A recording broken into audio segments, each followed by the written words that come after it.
नमस्कार दोस्तों, मैं जय कुमार गुप्ता। मैंने पिछली वीडियो में शिक्षा के बारे में बात की थी। 3 चीज़ सबसे जो जरूरी है जीवन में भी हैं और सरकार का दायित्व भी बनता है: शिक्षा, स्वास्थ्य और जल।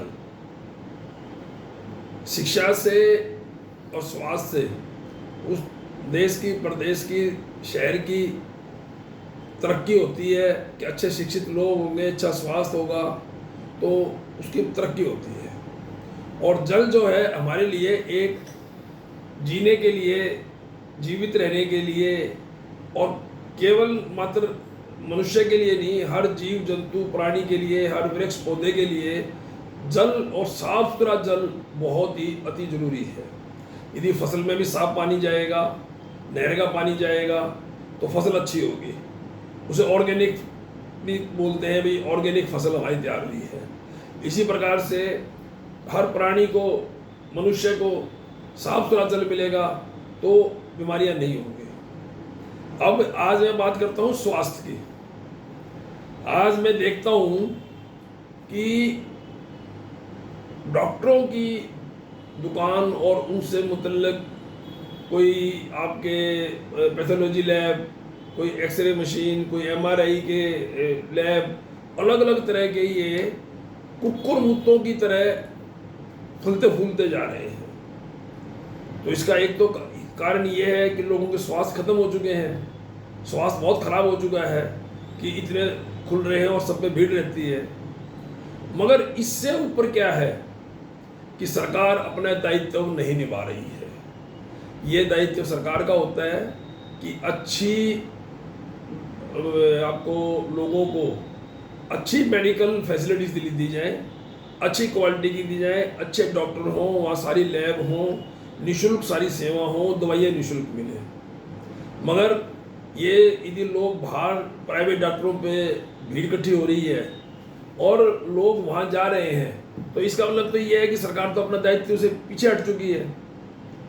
अब मैं बताता हूँ कि कई बार सुनते हैं, अखबारों में भी पढ़ते हैं कि डॉक्टरों की बहुत कमी है सरकार के अंदर। क्यों नहीं कमी होगी कि नए डॉक्टर तो जो करते हैं वो तो आते नहीं हैं, क्योंकि मैं तो भिवानी में देखता हूँ कि जगह ही नहीं रही है। डॉक्टरों की दुकानें इतनी खुलती जा रही हैं, रोहतक रोड पे, लोहारू रोड पे, हाँसी रोड पे, जहाँ जगह मिल रही है।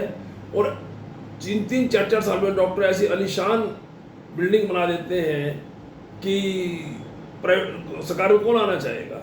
इसका मतलब तो ये है कि भाई बहुत मोटी कमाई कर रहे हैं, 4-4, 5-5 साल में इतनी बड़ी बिल्डिंगें बना रहे हैं। वो कमाई कहाँ से जा रही है कि हम लोगों से जा रही है। उसमें गरीब भी है, मिडिल क्लास भी है और अमीर भी है।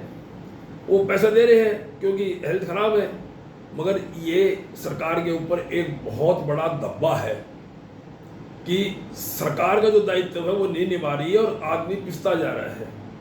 अब सरकार में क्या है, जो डॉक्टर बचे हुए हैं वो डॉक्टर जैसे जैसे सीनियर होते जाते हैं वो क्लिनिकल काम छोड़ देते हैं। एक अच्छा सर्जन है वो सर्जरी छोड़ देगा, एक अच्छा फिजिशियन छोड़ देगा। क्यों? क्योंकि वो डिप्टी सीएमओ लग जाते हैं, वो सीएमओ लग जाते हैं, वो पीएमओ लग जाते हैं। काम तो कुछ करना नहीं पड़ता वहाँ पर।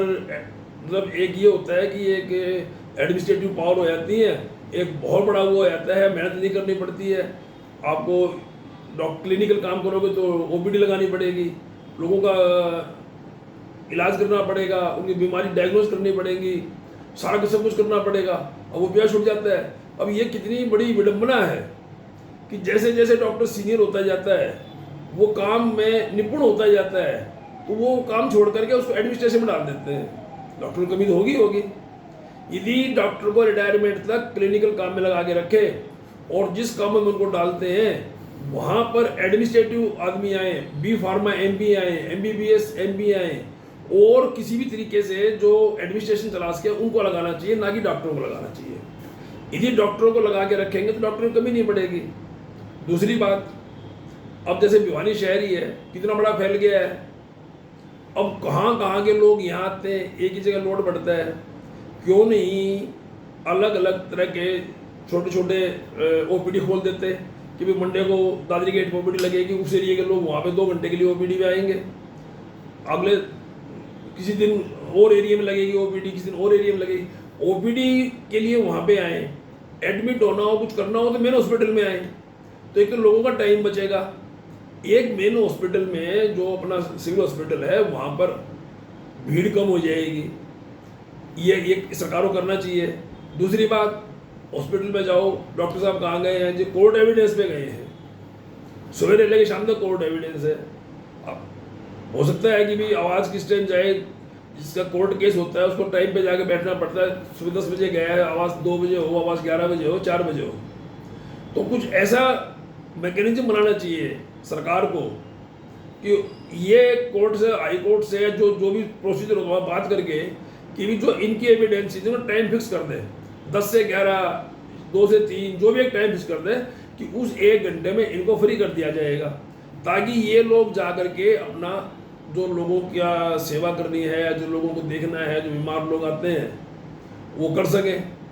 तो सरकार की नीयत बिल्कुल ठीक नहीं है कि लोगों को फैसिलिटी मिले। सरकार की नीयत ये है कि लोग लुटते पिटते रहे, और बाहर जो है ना, जाते ही वहाँ पे टेस्ट लिख देते हैं, टेस्ट कराते फिरते रहो, 4 दिन में उसकी रिपोर्ट आएगी, 2 दिन में रिपोर्ट आएगी, कुछ टेस्ट की सेम डे भी रिपोर्ट आती है, और रिपोर्ट आने के बाद फिर ट्रीटमेंट शुरू होता है। कई जगह तो ऐसा होता है कि हमने तो जब देखा था कि डॉक्टर नब्ज देख लेता था, मुंह खुलवा के देख लेता था, काफ़ी चीज़ों से उसी से टेस्ट की जरूरत नहीं पड़ती थी। आजकल तो कहते हैं कि मेडिकल बहुत एडवांस हो गई है, मैं तो कहते हैं एडवांस नहीं हुई है। आज doctors are totally depend on the test पे जो आ गया उस पर ट्रीटमेंट शुरू हो जाता है। तो वो टेस्ट करा के तो चले जाओ केमिस्ट के पास, केमिस्ट में पता है साल्ट क्या होते हैं, केमिस्ट में दवाई दे सकता है। मगर ये सब चीज़ें प्राइवेट डॉक्टरों को मैं दोष नहीं देता, भी उनको तो पढ़ाई करिए, अपना क्लिनिक खोल के बैठे हैं, लोग आएंगे तो देखेंगे, वो अपनी जो पढ़ाई करी, अपनी जो मेहनत है, जो कुछ उसकी फीस लेते हैं, वो उनको कोई कसूर नहीं है। मगर ये जो धब्बा है, ये जो ब्लॉट है, ये जो दायित्व सरकार का, जो अपने दायित्व से पीछे हट रही है, ये सरकार के ऊपर वो है। यदि सरकार फैसिलिटी दे, सरकार लोगों की सेवा नहीं है, ये सरकार की ड्यूटी है, बल्कि फ़र्ज़ है, ये ठीक से निभाए।